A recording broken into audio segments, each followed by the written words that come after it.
a chegada das estações geladas, as alergias e doenças respiratórias se manifestam. Quais os cuidados? O que fazer para viver mais confortavelmente nessa época, com essas condições? Nós estamos conectados com a médica otorrinolaringologista pediatra Anne Rosso Evangelista.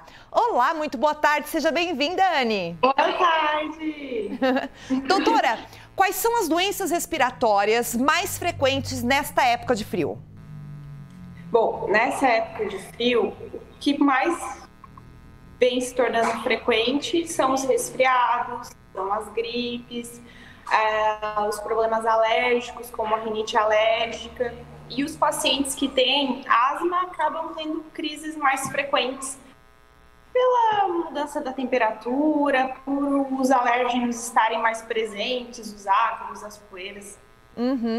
E eu ia perguntar justamente isso, eu até queria que você falasse mais sobre a causa, né? Porque assim, tem pessoas que já têm essas condições, né? De ter alergias, enfim, esses problemas. Mas por que isso ocorre agora, geralmente outono, inverno? Porque nessa época de outono e inverno, o clima ele acaba tendo variações muito bruscas. Por exemplo, às vezes a gente sai de manhã com bastante frio, cheio de casaco, e chega de meio-dia, dá aquele calorão. Então, essa variação dessa amplitude térmica, associado também com um pouco mais seco, faz com que a nossa mucosa nasal e tanto a mucosa do trato respiratório superior todo acabe sofrendo um pouquinho mais. Sim. E ficando mais suscetível às IVAs, enfim, as infecções de via aérea superior. Sim. Bom, em ambientes de trabalho, isso não existe mais porque as pessoas, por conta da Covid, é protocolo, a pessoa tem que deixar tudo aberto. Mas em casa, as pessoas podem fechar tudo por conta do frio, né? Ambientes fechados também são condições para estas doenças chegarem? Com certeza. Ambientes fechados e aglomerações em geral vão facilitar, vão fazer com que a gente transmita mais. Isso se comprovou ano passado. As nossas crianças, a gente observou bastante, quem atende mais crianças no consultório, que o número de infecção de via aérea superior, de otites, amidalites, caiu bastante, não só pelos cuidados, mas porque elas também não tiveram tanto contato com outras crianças durante as aulas, né? Eu ia perguntar para ti, né? Você que cuida de crianças, geralmente as crianças que têm esses problemas, né, não incomodam, né? No sentido de que elas são muito sensíveis. Então, ano passado, quase nada, né? Por conta da não realização da escola, por exemplo, presencial, né? Sim, diminuíram bastante. É comum uma criança saudável, ela pode ter de 5 a 10 infecções de via aérea superior, e isso não ser um problema, isso ser considerado normal.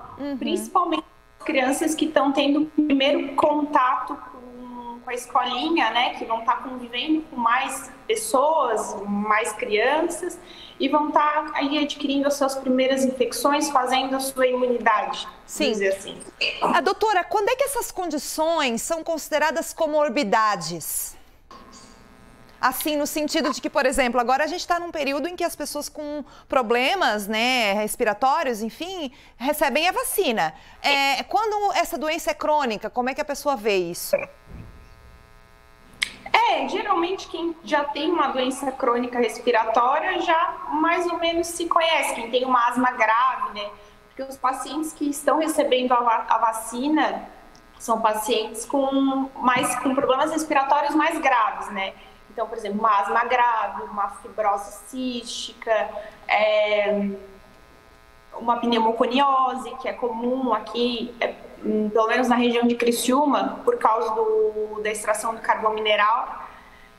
Esses pacientes eles já estão acostumados que nessa época do ano eles vão ter que tomar um pouquinho mais de água, porque as secreções acabam ficando um pouco mais espessas, então eles têm que se hidratar bem, usufruir da lavagem nasal como um método para também tratar a mucosa nasal.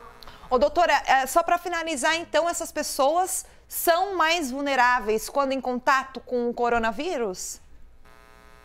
Os pacientes classificados como mais graves, sim. Uma asma grave, sim. Um paciente que já tem uma doença pulmonar grave de base, sim. Agora, um paciente que tem uma rinite alérgica, uma asma leve, ele tem o mesmo risco que qualquer outra pessoa que não tem essa comorbidade. Então, seriam os problemas pulmonares mais graves. Né? Doutora Anne, foi ótimo, conseguiu responder todos os questionamentos de forma muito sucinta e direta. Anne Rosso Evangelista, conversamos com a médica aqui no Ver Mais. Volte sempre, viu? Muito obrigada. Quando precisar, é só chamar. Valeu, beijo no seu coração.